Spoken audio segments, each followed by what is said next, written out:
Hello, students. How are you? Today we're going to talk about some, any, no. And I'm going to show you something very different from Portuguese. Então, nós temos essas palavrinhas some and no. Por quê?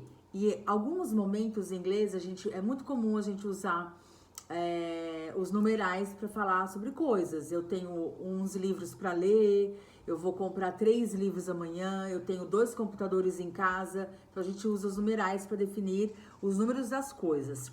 Em alguns momentos, em inglês, é incomum na frente do substantivo não ter algum tipo de numeral, o que eles chamam também de determiner.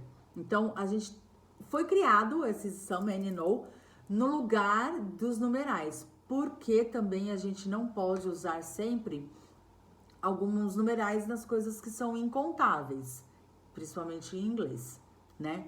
Por exemplo, uma coisa muito interessante que é a palavra bread, que é pão, que eu vou até contar uma historinha legal para vocês, que o pão francês que a gente usa no Brasil, ele não é um pão francês ao redor do mundo, muito pelo contrário, o pão típico da França é a baguete.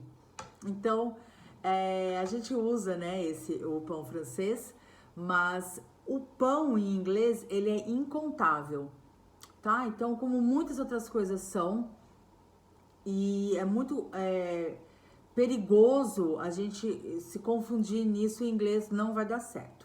Então, em algum texto que você estiver lendo e que você ver a palavra some, any, e principalmente o some e o any, pra gente tem o mesmo significado na nossa língua, que é o algum, alguns, alguma, algumas. Então, em inglês, primeira coisa, não tem o gênero feminino e masculino nesses casos, tá? Então, você pode usar tanto com a palavra que a gente traduz feminino e masculino, porque em inglês também não tem, né? House, car, né? O artigo não é feminino e masculino, então a gente precisa tomar bastante cuidado com isso na hora que for fazer a tradução.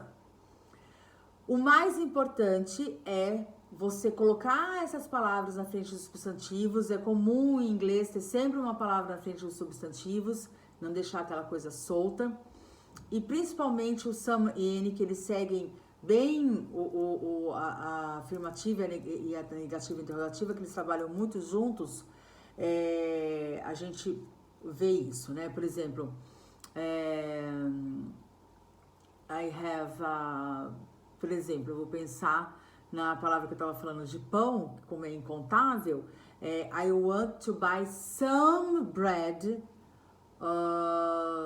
for my mom, né? Então eu quero comprar algum pão. Então tá vendo? Traduzindo já não dá muito certo pro português. Mas é assim que a gente tem que falar em inglês, tá?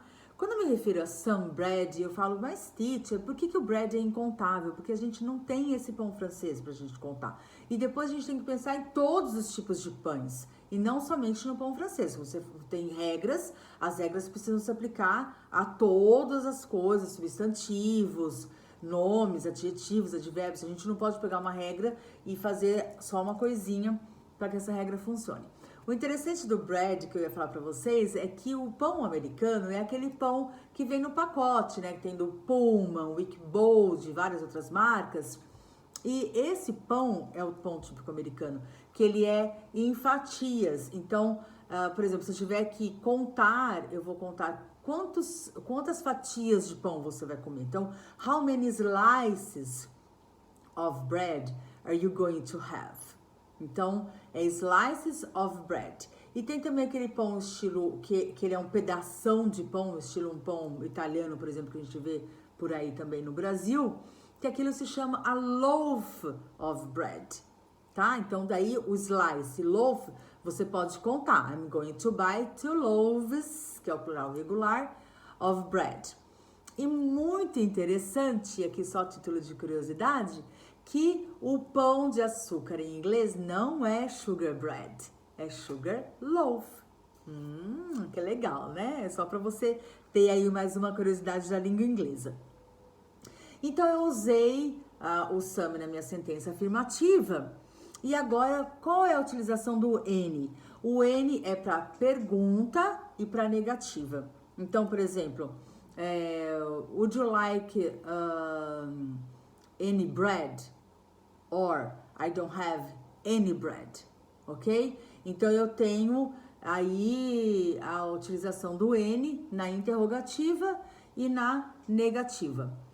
O N, ele acabou ficando com essa conotação negativa, então, a exceção da regra, quando eu for perguntar alguma coisa e oferecer alguma coisa para alguém ou pedir alguma coisa para alguém, eu posso usar o some, tá? Mas é exceção da regra. Então, o some só vai ser usado na interrogativa quando eu tiver oferecendo alguma coisa para alguém ou pedindo alguma coisa para alguém. Então, eu posso dizer, would you like some coffee? Or can I have some coffee? Pronto, acabou. Fora isso, o some só na afirmativa.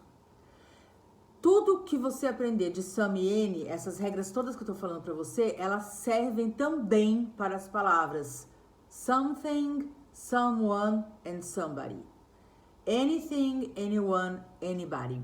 E nothing, no one and nobody, porque o no também vai entrar nessa regra, só que o no ele é bem diferente, uma tradução do no nesses casos fica muito feia em português.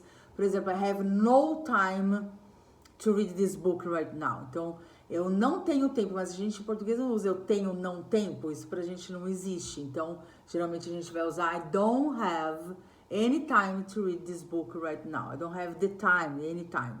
Então, tomar bastante cuidado com o no, ele é diferente, mas quando você vir num texto o no na frente, é uma negativa negando aquilo que vem e pronto. O N, ele também ele tem também um uso que é de qualquer coisa, qualquer lugar, qualquer pessoa. Por exemplo, eu convido alguém, vamos sair pra gente comer, vamos para um restaurante. Qual restaurante você gostaria? Any restaurant. Então eu digo qualquer restaurante, tanto faz, qualquer lugar, qualquer restaurante. Let's go to the bakery. Which bakery you wanna go? Any bakery is okay. Então, vamos para uma padaria. Qual padaria? Qualquer padaria. Então, o N também tem esse sentido de qualquer coisa, de qualquer lugar. Você pode usar o N também, você pode ver num texto assim, tá bom? Então, eu vou deixar assim para vocês aqui, darem uma olhada, congela a imagem aí para vocês verem as regras, o some de affirmative sentences, com exceção de perguntas de offers and requests, o N, interrogative negative, e o no, affirmative sentences, but it doesn't accept negative auxiliaries. Então, em inglês, você não pode ter duas negativas na mesma oração. Presta bastante atenção nisso, ok? Então, se tiver alguma dúvida, deixa aí embaixo para a teacher responder. Thank you very much for your attention. I'm very happy to be here with you, sharing all this information. And see you next time.